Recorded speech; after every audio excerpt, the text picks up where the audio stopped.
Hello, everyone. This is Alex Baran-Faria calling from Ivy Exec. I want to thank everyone for attending our webinar, How to Stay Relevant During Your Job Search, presented by Ainka Fulani. Before I introduce Ainka, I'll just very quickly go over a few logistical items just to make sure that our webinar runs as smoothly as possible. One thing that we are doing this evening is recording the webinar. So you will, as a follow-up to the webinar, receive a full recording of the webinar itself. So do keep that in mind. If you are logged in, I'm assuming your audio is working correctly, but if you are having some issues with your audio, you do have two options. You might choose to switch from your current mode of hearing, which might be voice over IP, to using the telephone. When you'll see there on your control panel an audio section where you can toggle from one option to the next. So feel free to switch, and if you do continue to experience audio difficulties, please use the chat box. There might also be a questions box in your control panel to send us any questions that you have regards to that, and we'll try to help as best we can with any audio difficulties that you might be experiencing. And one of the things that we will be doing is trying to make this webinar as interactive as possible. After we've gone through a few of the introductions, we will be launching a few poll questions. So we encourage you to participate and provide us with your perspectives and your answers to those questions. It will only help us direct the webinar in the right direction. So do keep that in mind. And one thing to also keep in mind is that although everyone is muted during the webinar to ensure good sound quality, we want to encourage you to ask as many questions as you have, and you will see on your control panel a questions bar. So one of the things that Ainka will be doing during the webinar itself is pausing at appropriate times to field your questions. So please feel free to send your questions through that questions bar, and then at the appropriate time, I will, as I'll be recording and logging those questions directly, we'll go through as many questions as we possibly can throughout the webinar itself, and then have also near the end a brief Q&A sessions to go over any additional questions that we may have not gone through. So do keep that in mind. And so with that, I'll go ahead and introduce Ainka. Ainka has been a webinar presenter for Ivy Exec since last year. We're very excited to have her back for 2011. And just to give everyone, those of you who may not have attended one of Ainka's webinars in the past, I thought I would just give you guys a very brief introduction to Ainka. Ainka is a wellness coach and the owner of Breakthrough. And in this capacity, she runs workshops and coaches people in groups and one-on-one supporting professional and personal development. And this includes work with clients on career management, communication, executive presence, and a variety of health and fitness needs as well, as her goal is to support the whole person. And Ainka has held various roles in retail, financial services, telecommunications, and with nonprofits, working in sales, diversity, training and development, project management, strategy, business development, and operations. And these have all been great training and experiences for her current portfolio career. And Ainka comes to us with great credentials. She received her BA in English from UC Berkeley and received her MBA from Wharton.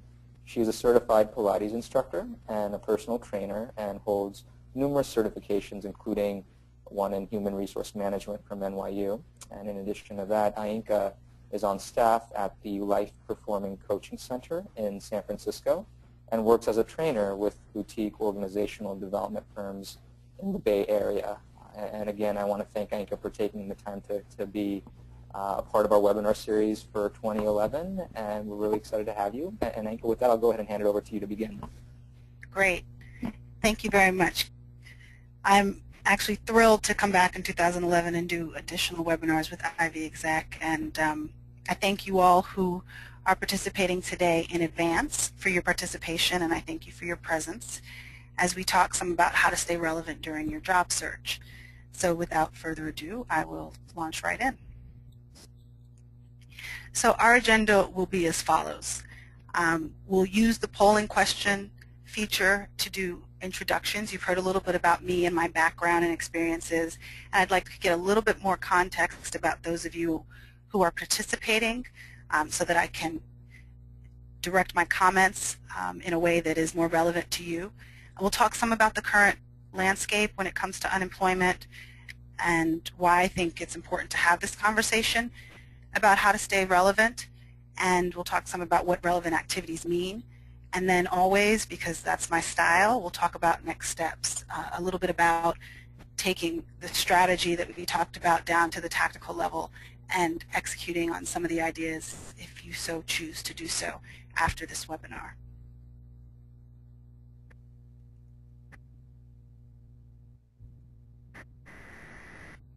There we go.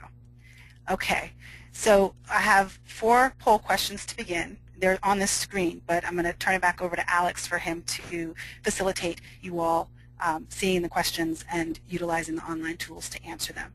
Perfect. Great.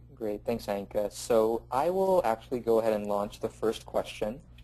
And once you see it, you should be able to enter in your responses. The first question is, we as a group are on this webinar because, and you'll see one of 3 options. If you could go ahead and choose the one that's most appropriate to you. Are you seeking employment, seeking promotion, or want to better manage your career? Take a few more seconds here. Just about everyone has chimed in. Just a couple more people.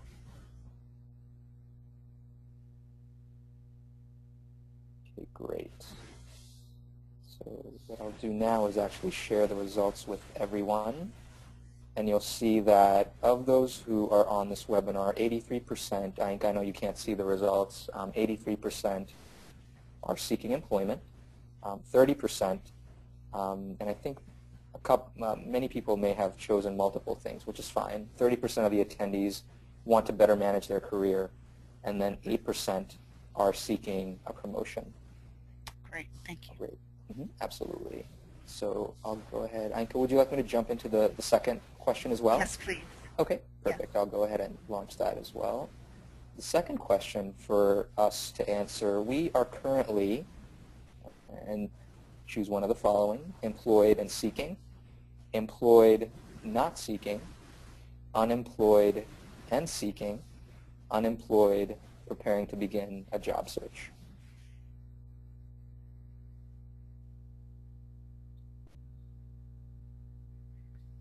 Be sure to choose one of those. We have a couple more people who need to chime in. Perfect. Great. And just to share the results with everyone, of those who are on this webinar, 57% are unemployed and seeking. A third, about 33% of our members are employed and seeking. And then we have 5% who are employed, not seeking, and then a 5% unemployed who are preparing to begin a job search. Great, thank you. And then the third question is the following. We have been working professionally for, and please choose a number of years of experience that apply to you. Is it 3 to 5 years, 6 to 10, or 10 years or more?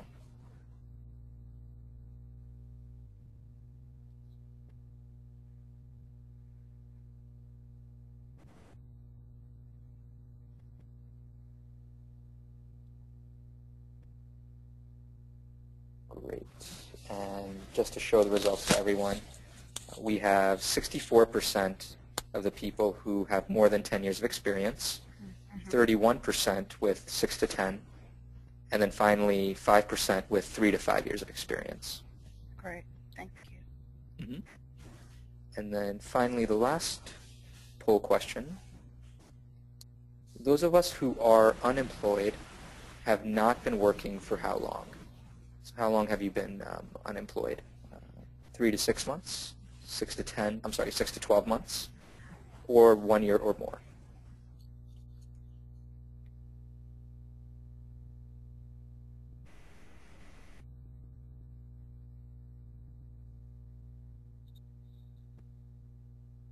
Okay, great. And those of us who are unemployed, there's a good mix here. 43% have been unemployed for 3 to 6 months, 36% for a year or more, and then 21% between 6 and 12 months. Interesting. Okay, great. Thank you very much for that. Absolutely. I find this helpful, you all, as I said, not only to help direct my comments during the current webinar, but as I think about possible topics for you all in the future. The first 3 questions I've asked every time I've done a webinar with Ivy Exec, and it helps me see how the demographics of who I'm talking to changes a bit by bit. So I appreciate your participation. I'm going to talk a little bit about the unemployment landscape. I'm not going to say a whole lot because I think many of us have been watching for good reason what's been going on over the last few years.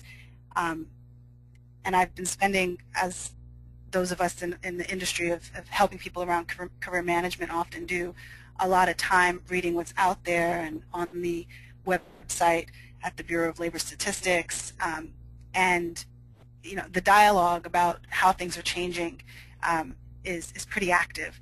So as of December, unemployment was reported at about 9.4%, and that was actually down from a high from the middle of the summer here in the U.S. I thought it was interesting that almost half of Americans have been unemployed for 6 months or longer, because I think, especially in the category of Ivy execs, if you will, those of us who've attended some of the top colleges and universities, if we have spent time unemployed, it's traditionally looked a little differently. It may have been voluntary and a break that we decided to take on purpose from the workplace for a short period of time, let's say a month, 2 months, 3 months, whether we're talking about a sabbatical for education or travel or family, and that's not really what the current unemployment has looked like for many of us. So that's a big shift. One of the other things that's been distinctly different is the obviously length of time that a lot of people have been unemployed. And the Bureau of Labor Statistics in particular has decided that they're going to redefine what long-term unemployment is. And that's something that's never happened before in the history of that organization. It used to be a cap, or it has been up until now, a cap of 2 years that people reported being out of work. And they're going to actually have to raise that to 5, given how long people have found themselves unemployed. As well, if we look across the globe, particularly in certain parts of Europe, the unemployment has disproportionately affected people, young people between the ages of 18 and 25, and then in other parts of the world, disproportionately affected people over 50. I will tell you, with my client base, people over 40, people over 50 are a lot of whom I've been working with who've unexpectedly found themselves back in job-seeking mode.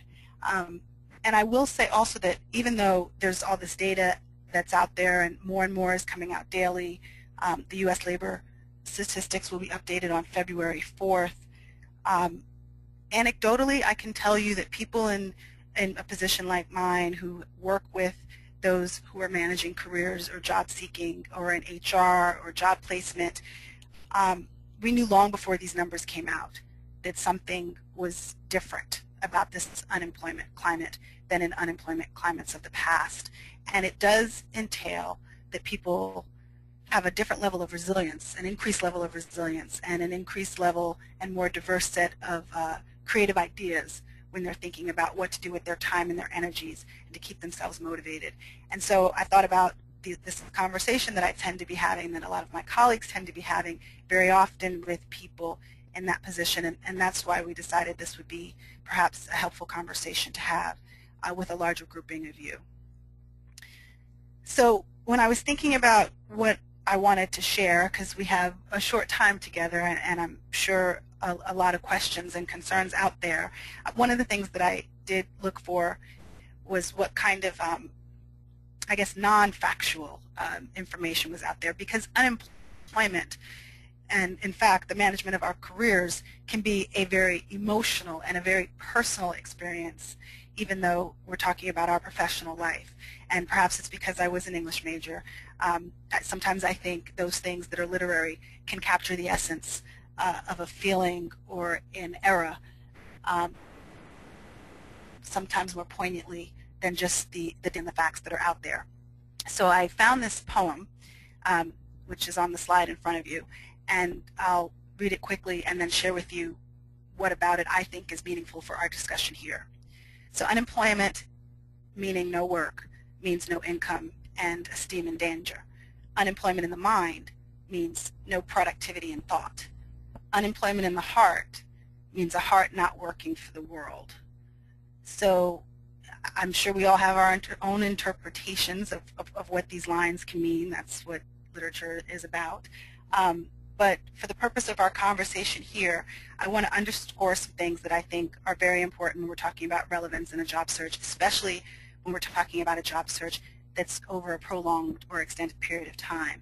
And really that definition of prolonged is whatever's longer than what you were expecting, whatever's longer than what you were mentally or emotionally or financially prepared for, that's an extended period of time. And so that may vary for each of us. But again, overall, more and more people are finding themselves in that position. So I think it's really important that you think about doing things to help maintain your self-esteem. That's one of the things that I want to underscore, that allow for productivity in thought, as the poem says, as well as creative thinking, which again, that can be more challenging when we're discouraged. And also I want you to think about this as an opportunity, a time that you can engage in activities, and I'll say this even though it may sound a little bit corny, for lack of a better way to put it, but activities that warm your heart. And there's a reason why I think that's important. It helps you stay professionally relevant, and I will talk more about that as we continue. Okay, so relevant. Again, you will have to define what relevant means for you. I have here an example of a definition from the Merriam-Webster dictionary, and I think talking about something being significant or demonstrable, bearing weight, affording evidence, proportional or relative, I think that is helpful as we think about the definition of relevant, but it doesn't tell the whole story and it doesn't paint the whole picture. And then when we talk about activities, I want to challenge you all to think more broadly, more radically, if you will, and less conservatively about what activities you can participate in to expand your learning, knowledge, experience, skill set, and relevance to those who you may be talking to about the possibility of employment. So putting on my former recruiter's hat for a moment, and I'm sure many of you know this from other job searches or being a hiring manager or talking with headhunters or job placement folks, relevant activities really are those things that help you tell your story, whatever that story is. And people want to hear, you know, as the cliched almost saying goes, they want to hear that you have a good story. So what activities you participate in, they speak to who you've been in the past, and I'm identifying that for the purpose of this conversation as what jobs you've held, what education you've acquired, what functions you've held, what industries you've been in, those things that you would choose to articulate in an interview or in a cover letter. That's part of your story, who you have been, as well as who you are. And to me that means your current state, what your focus is right now. And one of the things that I think people often mistakenly do is not look at that whole person and focus solely on their talents and habits when it comes to the workplace, while forgetting that there's things about them, their character, their values, that can also be very helpful when they're thinking about shaping their story and letting potential future employers know who they are, and then who you're becoming. And I say this at the risk of sounding overly philosophical to some, but I think it is imperative that while you're in a job search, you are able also to maintain some vision of what's out there in the future and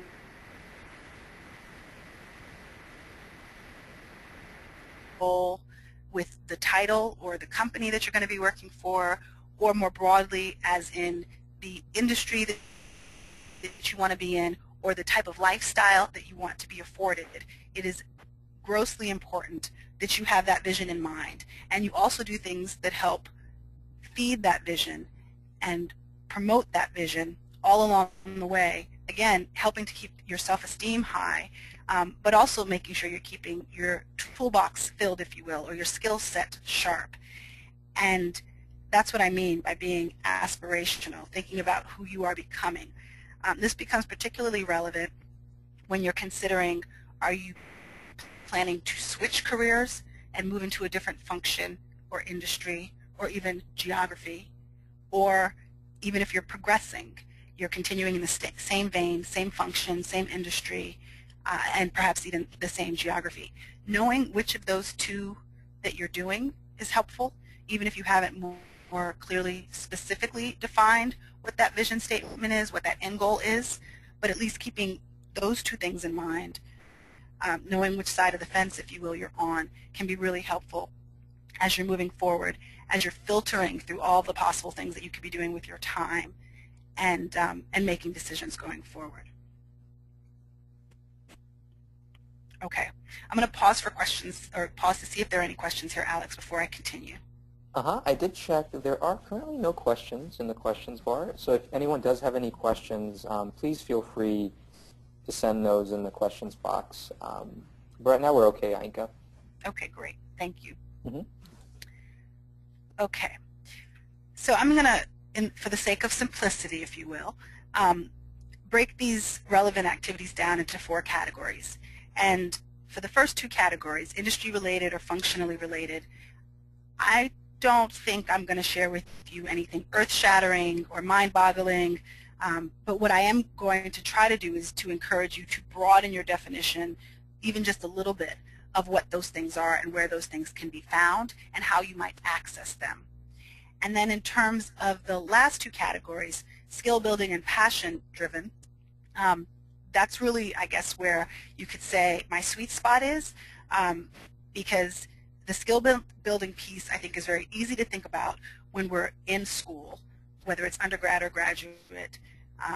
It's a little harder, I think, to focus on as we get out there in the workplace, and we very often become responsible for others, and we don't necessarily sharpen our tools like we should. And then passion, I'm wholeheartedly convinced that most people underestimate the value of doing those things that they feel good about as helping them to build a credible and relevant professional portfolio. And I'll talk more about that in detail as we move forward. Okay. So like I said, I didn't list a whole lot of things. We're going to talk more about the activities that you all have actually been engaging in before we get to the final Q&A, as a way to help illustrate how I believe that almost anything that you engage in can be relevant in terms of building your skill set and helping keeping you motivated. But when we're talking about industry-related activities, I think sometimes, depending on what industry we're in, thinking about trade shows, award ceremonies for people in that industry come to mind. I'm not sure how often mentorship programs come to mind, and moreover, regardless of how far along you are in your career, while many of us could act as mentors to others, we by and large don't think of ourselves as being the person who could go out there and find a mentor. But with the huge rise in social media over the last few years, you've seen more and more people, especially in corporate environments, taking on mentors who actually may be their juniors, but who have more experience and expertise and comfort with something like social media. So really, you can be a mentor at any age or a mentee at any age, and I want to encourage you to think about where in your sphere that might be more possible for you. The other thing I wanted to say about industry, and this applies to those functional related activities as well, is that I want you to think of diversifying how you participate in things. So very often people think, well, I could buy a ticket to something, I could register to an event, and I could go. And that's all well and good, and it's helpful and useful, and you could do that. But volunteerism, which I'm going to talk more about in a more, I guess, altruistic way in a couple of slides, is also very useful. So for example, I almost always at this stage attend industry shows, expos, and conferences as a volunteer purposely setting myself up to participate in the registration, if possible, of the exhibitors, the speakers, and the guest presenters. Because in that way, I get to be part of the first line of defense, if you will, their first introduction to the event, as well as have some one-on-one conversations with people before the show starts, before things get busy, and before there are a lot more participants running around whatever that venue is. And I can use that opportunity to begin dialogues that then once I'm off my shift, I can then go and build upon. And I have seen more people take advantage of those type of networking opportunities in ways where you sort of have a captive audience as someone's checking in, as opposed to just going as an attendee. You also tend to have access to more privileged, if you will, information about the event and the people who are participating and the flow and design of the presentations or the speakers, etc. And all of that contributes to building your knowledge base, as well as the possibility of helping you build your network. So that's just one example of how I would encourage people to think more broadly about how they can participate in industry-related events. When we're talking about functionality, of course we have professional associations, you know, like accountants have their association and engineers have their associations, and at the very minimum, you should be a member of what is known as the most respected industry professional association in your field. And let me back up for a moment and talk again about this switching versus progressing idea. Sometimes I think people are afraid that while they're in the process of trying to move from one arena to another, that they can't jump in with both feet, so to speak. So the example I'll give, let's say you've been working in sales for most of your professional career, and now you'd like to make the leap and work in marketing. And they are obviously related fields, but they are different. Even though you are unemployed and may not have worked yet in that industry or in that function, it doesn't mean that you can't get some type of membership and then become a participant in those things that are relevant within that functional group, within that marketing function. And going there, going to events, and introducing yourself as someone based on your aspirations, based on who it is you'd like to become, is perfectly acceptable, totally professional. And I can't tell you how much it's not done, as people think they have to have the job first before they can say this is an arena that they want to be viewed in as a respected professional. So I would encourage you to think about that, even if you're making a leap. When it comes to affinity groups, I don't know if this phrase alone has any meaning for folks, but what I was thinking of was, for example, the National Association of Women MBAs. Now, what we all have in common is the MBA, but it's a women's organization. And similarly, there are organizations for people of color of various races and nationalities. There are organizations for people based on their geography, alumni groups, etc. And I would not forego those organizations. Again, anecdotally speaking, as a coach, I can't tell you how many times I speak to someone and say, have you reached out to your alumni group? And they haven't. And whether it's your undergraduate or graduate alumni organization, there's probably an opportunity there for you to both network, find some opportunities to demonstrate the skills that you have, and share your knowledge, as well as the possibility of helping someone else out. And people remember those things. And scholarship events. I know when I worked in financial services, there were often fundraising events where basically the sole purpose was to raise money for folks to either attend graduate school or to contribute money towards their living or book expenses while they were in school, and it varied obviously whether it was graduate or undergraduate in terms of what those scholarship events look like. And again, I realize that I'm mostly talking to folks who are not currently working. I'm not suggesting that you buy large tickets to events like these necessarily, but it could be a place where you either volunteer or, better yet, use your skills, experience, and your network to help organize the event. Because I can assure you that for these type of events, they're going to need someone who's focused on the operations management of the event, check-in of the event, the marketing of the event, the sale of tickets, etc. So it's another opportunity to either use skills that you have or use skills that you want to demonstrate in a new role ahead of having the opportunity to do so in an actual job. I'm going to pause for a moment briefly because I heard some typing and I just want to make sure that wasn't a response to questions. Do we have any at this time, Alex? Yes, indeed, we actually do, Anka. One question came in. It's a specific scenario. If you could perhaps shed some light on it and perhaps make it a little bit more applicable to the broader audience. So one of our attendees wrote, I left my job at the end of December with a decent severance package and would like to take 3 to 6 months before I begin looking for work again. I want to use this time to travel and work on some personal goals. She's training for a half marathon, in fact. And however, she's afraid that any significant amount of time off would be looked at negatively by prospective employers once she does get back into kind of job search mode. So do you have any thoughts on this? People who decide to go ahead and actively take some time off and then re-enter the workforce? Yes, and I think I was looking to talk more about it on the next slide, but that's not a problem. It is. If anyone's looking at the screen, you'll see that my foot on here is improvisation in theater. So into a scenario where we're talking about personal growth or personal enrichment that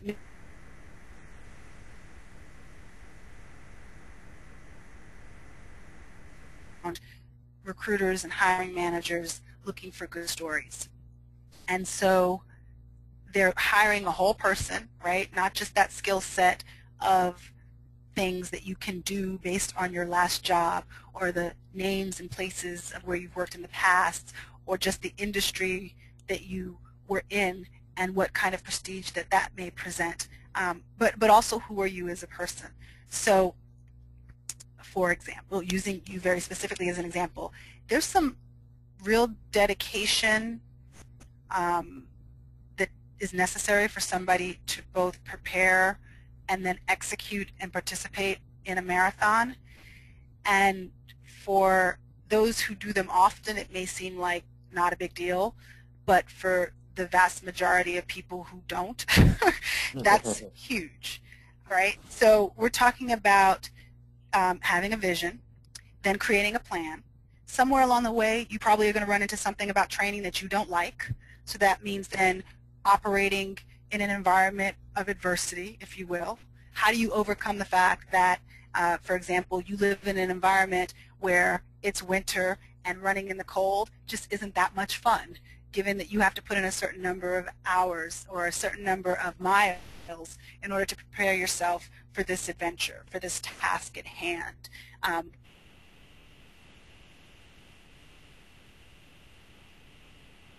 Get up and whether it's to partner with you or you know, whatever. What are those in order to make sure that this goal that you set out for yourself, this lofty goal that you've set out for yourself, you've actually achieved? And then what are the things that you've learned from that experience, both the preparation and the actual event that you now think about once it's happened in retrospect that that's contributed to your growth. Growth and development, since really all people are doing are hiring your potential, is what is a huge part of what people are looking for.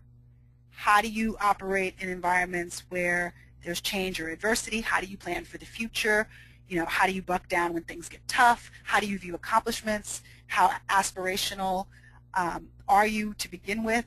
So all of those kinds of things can be told in the story, if you will, of someone deciding to take time to prepare for a marathon.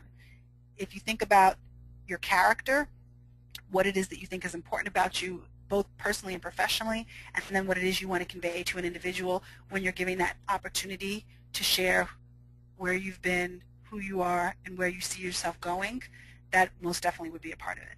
And I can tell you from my own experience as an interviewer, I remember those people. And in some ways, given the current landscape, all of you have a free pass. and I laugh because, you know, I'm serious. In some ways, you have a free pass to do more leisurely activity, quote unquote leisurely activity, than you might have in a different type of economic or unemployment environment. Because employers know, just like you do, how tough it is out there and what's out there.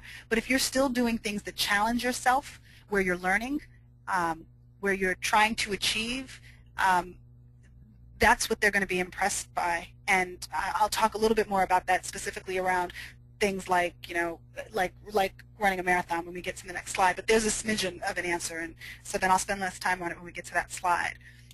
And I hope that was helpful. Let me talk a little bit about skill building. And I distinguish between professional associations and development associations because I was thinking, for example, about the AMA, the Association of Management that's in New York City, that is constantly putting out either online or in-person workshops, presentations, webinars for people in terms of building their skill set around organizational development and human resource type things, you know, human relations type of things. And quite honestly, it doesn't matter how much work experience you have or how old you get. You can never have too much of that, I will venture to say, given what I've seen in the workplace when it comes to move initiatives. So you can always participate in an association that's more broadly focused on skill development, or obviously as it relates to your specific industry or function that you're going after or that you've been working in and are trying to continue in. Again, some of these things cost more than others, but that's where I say you should think about a more creative approach to the same idea. So if we just take, for example, your alumni institutions, you can go back and be a presenter or a panelist or a speaker.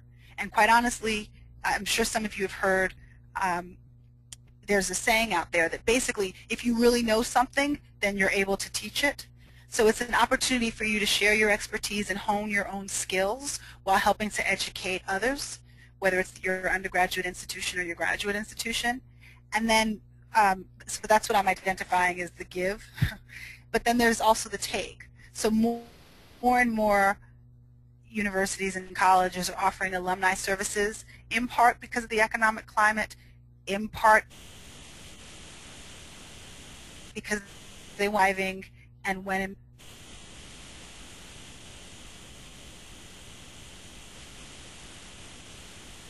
or at a discount, education experiences provided either by current professors or by industry leaders who they bring in specifically to talk to and address alumni that are out there looking to hone their skills. This is also something that I see across the board. People don't take as much advantage of as they can. And again, if these things aren't free, they usually are very well priced, and there's often a sliding scale depending on your employment status. And then I put on here improvisation theater. I am a big believer that part of how we grow is to put ourselves in situations that may make us a little uncomfortable.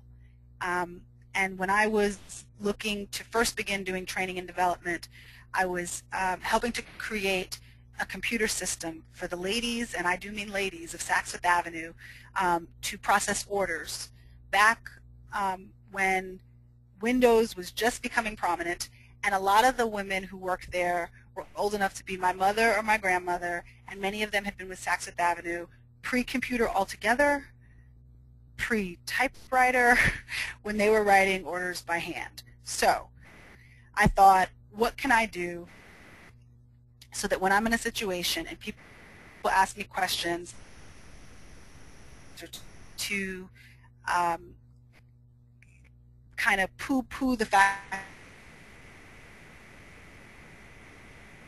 that we were making this move, I'm going to respond in a way that's small and light and respectful and still allows me to have control of that room, even though it might be filled with 300 folks who were well my senior. And I decided to take improv comedy classes. And they were silly, and they were uncomfortable, and they were once a week, and they were relatively inexpensive in downtown New York City. And I tell you, I feel at this point, in large part because of that experience, I could get up in front of the room and talk about almost anything and at least feel confident that if I don't know the answer to something, I can still hold my own. And again, part of what I talked about at the beginning is needing to keep your self-esteem high, and learning is a motivator in ways that I can't even put words to. And if you're in a position of leadership, whether in the past or you're looking to do so in the future in your employment arena, it will behoove you in terms of executive presence and confidence, public speaking, to participate in something like improv or theater. So I just throw that out there. And then lastly, the passion-driven.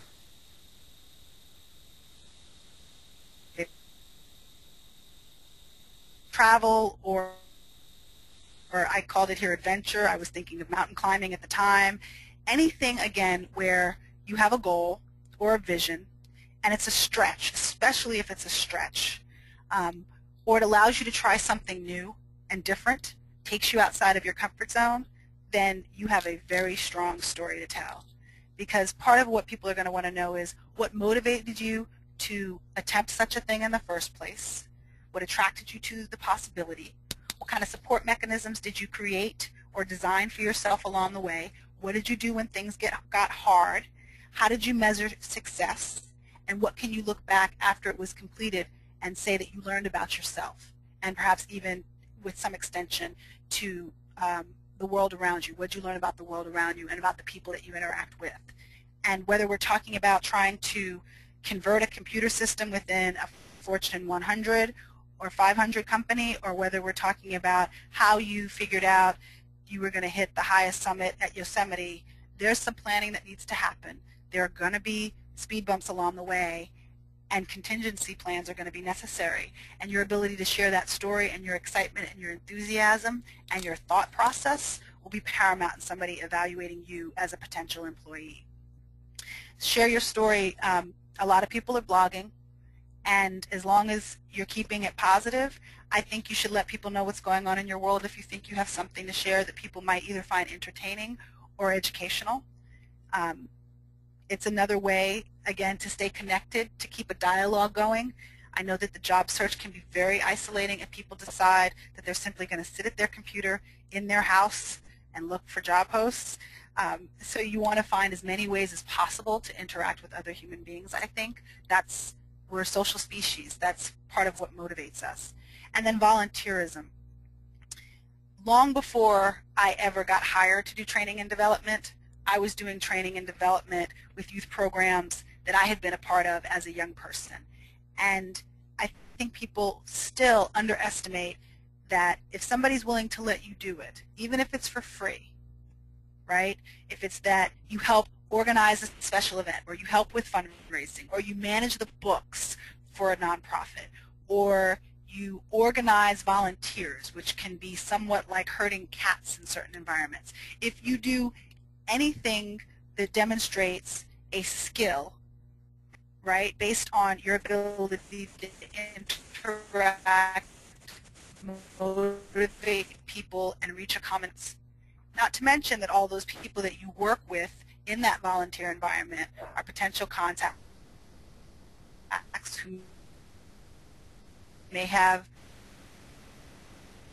opportunities or can help you find jobs. So I would say, think about what it is that you're passionate about, that warms your heart, if you will, that fires you up, and think about ways that you might engage in those things where you feel time flies by and you can contribute the skills that you have and maybe even utilize or learn some new skills along the way in a semi-safe space in a volunteer capacity. I'm going to pause again for questions.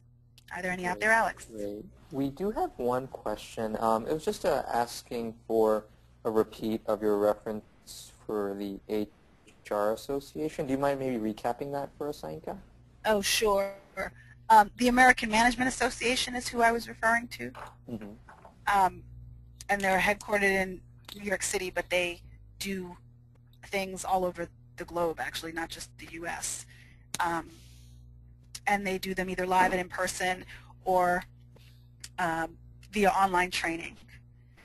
And they do things as they have workshops on Covey's 7 Steps. They have workshops on Myers-Briggs. They have workshops on managing change, all kinds of things around interpersonal and organizational development topics. And they're the one I'm most familiar with because I've been a part of them for many years and was an HR professional, but I'm sure there's others out there that still offer valuable things. And that reminds me, when we're thinking about schools and universities, think about extension programs, think about adult schools. Adult schools in particular are usually much less expensive, but very often can offer relevant and short-term training for things that you might find relevant, or you could go out and apply to be the person that teaches that particular course at an adult school, which then of course expands your network, gives you something to talk about again in terms of your activity and relevance in your field, and it's motivating to teach. So it's the American Management Association. Great. And we have a few additional questions, I think, maybe that we can go through. Maybe one or two more here, and then we can have the rest for near the end here. But can you provide suggestions on how to craft your story? That's a question from one of the attendees. Okay. I am going to go back to that. I don't think I've ever done that before, but I'm gonna, what is it called? I'm gonna table that one. Okay. And I will go back to that. No worries, no worries. We can hop to another one here. We have one more.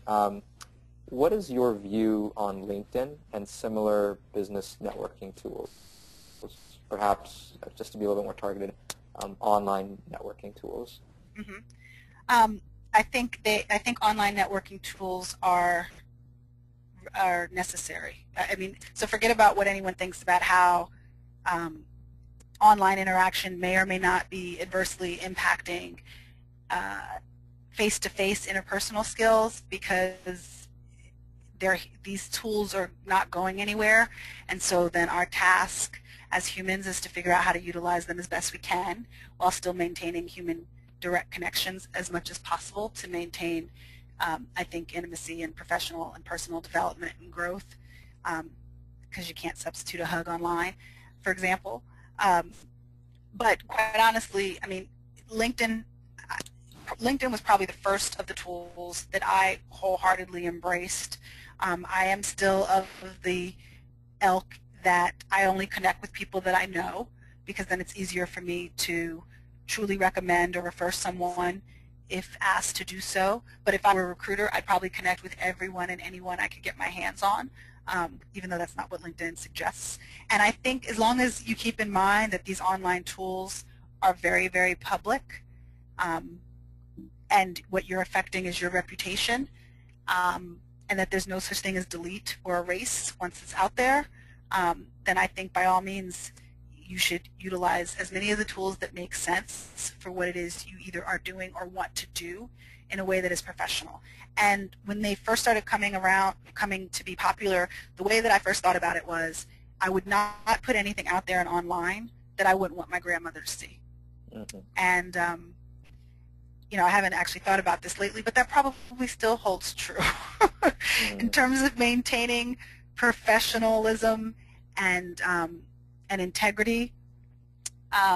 If I would be comfortable, you know, having a dialogue with my grandmother about it, then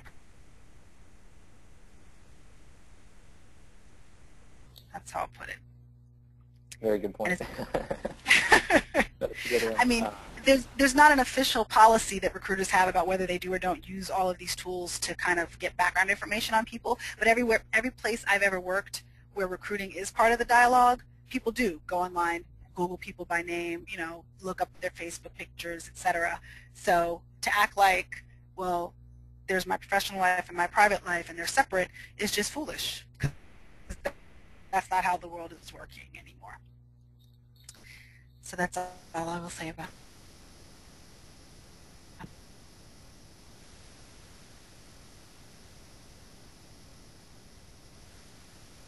It brings us to another poll question. Use almost everything to some of the examples earlier about something new, but I really want to emphasize that because continuous learning, continuous development, in some ways this speaks to the question of how to craft your story, is what people are looking for.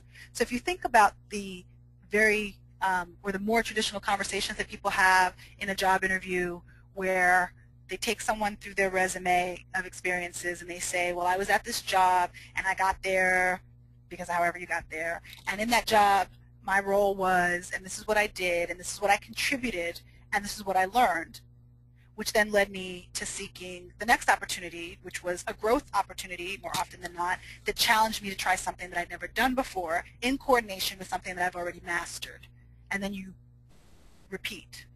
You know, so that's, for many of us, the process by which we moved through our career.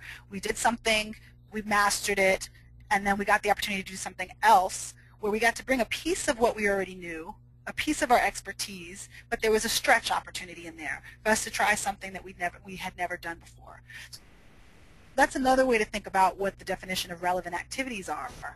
What's going to put you out there, let you play, if you will, in the sandbox of something that you're familiar with, but stretch you a little bit to try something that might be slightly outside of your comfort zone or that you've never done before, that then leaves you the opportunity to talk about a skill or experience that taught you something or that gave you the ability to help people reach some sort of success. That's how I think about these stories, for example. So here's where I would love it if you all will share some of the things that you've been doing since you've been out of work, so that it might give me the opportunity to talk more specifically about how I believe everything almost that you do is relevant to your job search. So Alex, I will let you explain how. Yes, so this is a little tricky. It's a little bit of an open-ended question, so we couldn't launch a multi-choice poll question. So in order to answer this question, as you can see on the slide, it's a bit of a fill in the blank. What I'd like for you to do is, for everyone, and there are many of you, so don't be shy to chime in and add your comments. There should be on your control panel a questions bar, or you might see a chat bar. In either bar, please enter your response to the statement, the fill-in-the-blank sentence, I have been blank while unemployed. And so I'll start the clock and we'll have it go for 30 seconds. So go ahead and add whatever you'd like to that sentence, and then we'll share together what some of the responses are. I have been while unemployed. So please enter in your responses. And I just want to emphasize that I'm looking for a verb here. I'm trying to get your activity. Not a thesis. Yes, and you know, and not I've been melancholy, I've been thrilled, you know. I want something that you can put an ing on the end of to show activity.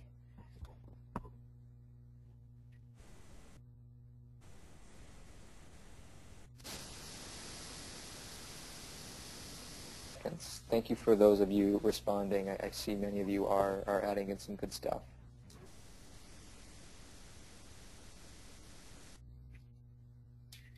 As people are adding things, I'm going to go ahead and share some of them. Please. Let's see, the first one, oh gosh, now there's a long list here. Raising capital to launch a new business, very cool. Doing yoga. Mm-hmm. I hired an executive coach, very good. Smart person out there. Very, very smart indeed. Drawing and painting.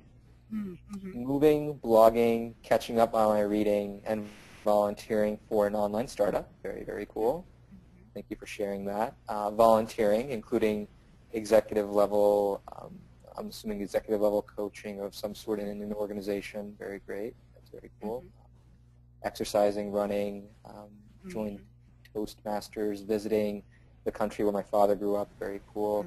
Mm-hmm. Investing in myself through educational opportunities. Mm-hmm.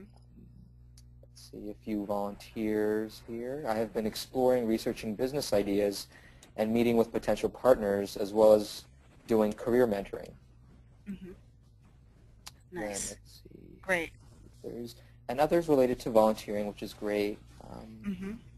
One person is playing the guitar and singing publicly. Very cool. Oh, cool. Yeah, yeah. But just a few additional ones related Mm-hmm. to looking at starting their own business. Some are actually Mm-hmm. going into school, getting that extended continuing education level Mm-hmm. courses underneath their belts. But a really good mix of things. Thank you very much for sharing. Yes, I very much appreciate it, and that gives me a lot to work with. So one thing that I will say that came to mind based on the raising capital and the exploration of starting one's own business, it reminds me, and once I now want to say something else about the current landscape. So even though in many places, or in the U.S. in particular, that number, the unemployment number, has fallen. Part of what a lot of the folks having conversation about this are saying is that that number might not truly be reflective of what the unemployment looks like in this country, because a lot of people, for various reasons, have just decided to opt out of the job search, so they're no longer qualifying themselves, as if you will, as unemployed. Some of those people are leaving the job search arena to start businesses. Some are doing homemaking. Some are going back to school. So that just speaks again to how the face of unemployment is changing. In that, for many people, it's just a more viable option, given their circumstances, to try to do it themselves if they're going to have the kind of professional career that they find fulfilling and, quite honestly, financially rewarding. So that's just another piece of information I wanted to make sure that I threw out there, because I think that matters. That also means that there may be more opportunities for people who have the risk tolerance to work with a startup or new venture, to work with people that they may not have thought about working with in the past, that might even rival some of the opportunities that they would otherwise be seeking in larger, more established organizations. So that's one thing I wanted to mention. As a Pilates instructor and personal trainer, I'm thrilled to hear that people are moving. Yoga, exercising, all of that speaks to taking care of oneself, I think, in a way that's really, really important in this situation. And what you decide to do, I also think helps to tell a story about you, right? Because that person who might be the avid cyclist is not necessarily the same personality type as the person who decides to take restorative yoga. And even if we just talk about the yoga for a minute, the person that decides to take a Bikram class, where the average is like 115 degrees in the room or hotter, right, is not the same person that might choose to take acro yoga, which is a little more aerobic and has more flow and concentrates more on breath. So, when you think about these activities that you've chosen, again, I urge you to think about, why did you select them? How do they make you feel your best? When you're doing them really well, what aspects of your character and your skill set are you utilizing? How do you feel about the people around you? How would you characterize the people around you? How do you interact with the people around you in that environment? How is it energizing for you? And how does it help you get to know yourself better? And I'm going to say both personally and professionally, but really, I'm a holistic coach. I don't see a huge separation. How we tend to perform at home is usually pretty close to how we perform in the workplace, with some exceptions, obviously, for appropriateness. The drawing and painting makes me think of, as well as the singing and the guitar playing, is this something you've always done? Is it something that you just picked up? If you did just pick it up, what motivated you to do so? If you've been away from it, what made you go back to it? And if it's been consistent in your life, what about it makes it important to you that makes it consistent in your life? And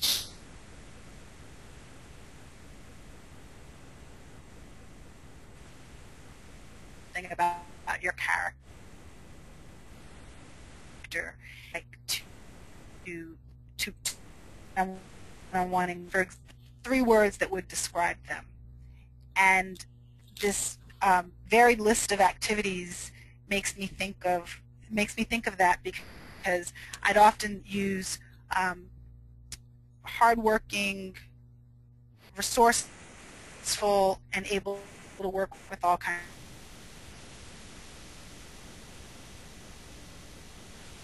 of authority that were old enough to be my parents and grandparents. And I've worked with people, I've worked with people, in the Midwest, across the globe. East Coast, West Coast can be very different.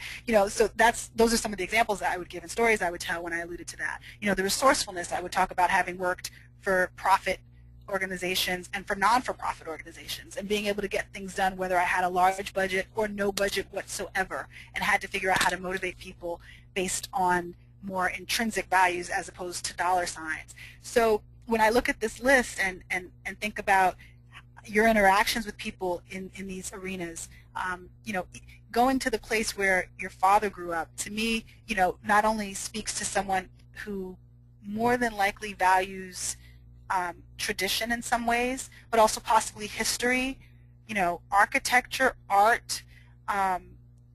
Those things say something about who that person is and what kind of environment that they may thrive in professionally.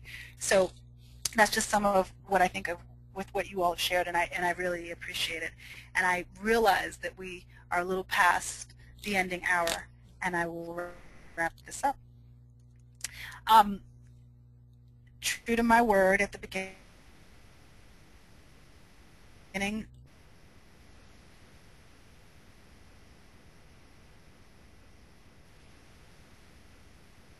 moment about next steps and how you can take what we've talked about and move it into. And generally speaking, I recommend that at first people dive in full throttle, especially if you are already unemployed. I don't think that it is most productive to spend 40 hours a week, 5 days a week, 8 hours a day doing things that only traditionally look like a job search activity. I think you will too quickly and too easily get to burnout. I think it's important to mix up your day with some of these activities, whether you call them leisure or whether they blur the line between professionalism and personal, like a volunteer opportunity or a continuing ed opportunity, interacting with other people, engaging your mind, and doing things that bring you joy. And I can't say that strongly enough, because that's usually the motivation we need, or it helps to put fuel to the motivation we need when things get tough. So if you spend a month or two just kind of accepting every invitation that you are given, spend some time scouring the web, newspapers, trade magazines, websites for specific organizations, and look for events that you can attend, big and small. Do everything for a month and then back up and reassess. Story we've talked about, so I won't say much more about that at the moment. Excuse me, but also know that this is a living and breathing entity, if you will. Your story is not going to be the same at the beginning of that month when you start looking at additional activities to engage in versus the end of that month, or once you've actually done some of them. So know that it's a continuous process, and it's always speaking to who you are becoming as well as who you are. Tell everyone. So I think you need not be shy. If you've decided, for example, that you're going to go out and take an improv class, let everybody know. If you are playing guitar and singing on a street corner in some major city, tell everybody you know, and tell them to tell everybody you know, and let them, bring you encouragement in that process. And you don't know what other kinds of opportunities that could open up. Initiate contact. This is another way for me to say, talk to strangers. So if you know that there's a person who holds a role at an organization you're interested in, but you don't know them personally, reach out, send that email, make that phone call, stop by the office, and let them know, for example, that you want to volunteer, that you want to engage, that you want to participate, that you're available and you have services that you can share. I did that at the end of last year with my local library, which I use a lot. Whenever I move to a new city, I get a library card because it makes me feel like I'm part of the community. And this year I'm going to spend every quarter doing some type of free workshop for them. And back, meet new people, and my brand or my skill set. And will work come out of it? I don't know. It's quite possible, but I think I'm going to enjoy it anyway. And so it's multifaceted. Okay, so that's kind of the kind of thing I'm talking about. Own your current situation. I want to encourage you, as emotional and challenging as it sometimes can be to be unemployed, especially when overachieving type A personalities very often associate their worth with their role. If you're unemployed, that means you're just without a full-time paying job. That doesn't mean you're less than. So remember that and surround yourself with people who help you remember that, and engage in activities that remind you of the things that you do contribute and the ways in which you are of value. And I think that'll help you hold your head a little higher, more consistently. And negate excuses. Again, if someone said to me, I don't have time to go to this networking event or to volunteer with this organization because I'm looking for work, to me that's a contradiction in so many. Have enough time, and it's not really the work of looking for work. I want to challenge you on that and encourage you to put yourself out there in a way that can open up new possibilities and opportunities and keep your mind and your heart engaged. So with that, again, I apologize for running over. I don't usually do that. And I want to know if there's any other questions, if Alex says that I can answer them. Otherwise, you can also always email me. My website is listed here, as well as other ways that you can find me. I thank you for your participation very, very much and your attention. And I'll be back with Ivy Exec on March 22nd doing another webinar. What that is will, in part, probably be determined by the feedback that you provide in the survey that Ivy Exec sends out after this. And with that, I will turn it back over to Alex. Great, great. Thank you so much, Ainka. And we do have a couple questions, and I think for the sake of time and being respectful of everyone's time, we will. What I would recommend, those of you that did field questions and send those questions to us, definitely please feel free to. I would definitely direct you to go to Ainka's website. She's been gracious enough to provide her contact information on the slide. So there's several ways in which you can connect with her, and I encourage you all to really take advantage of this opportunity to connect with Ainka. She's been a very much a regular presenter, but also someone that's really served a great resource for our members for Ivy Exec. So definitely would encourage you to reach out to Ainka directly if you have any specific questions as a follow-up.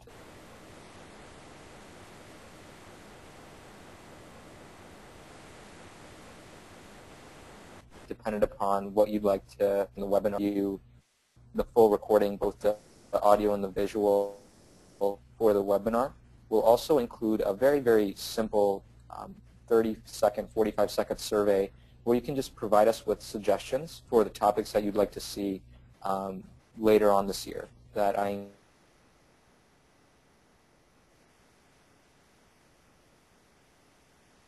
us with your suggestions.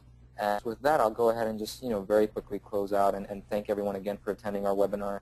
And also want to thank again Ainka for taking the time to be with us today. And we look forward to seeing everyone at our next webinar. Thank you so much, everyone.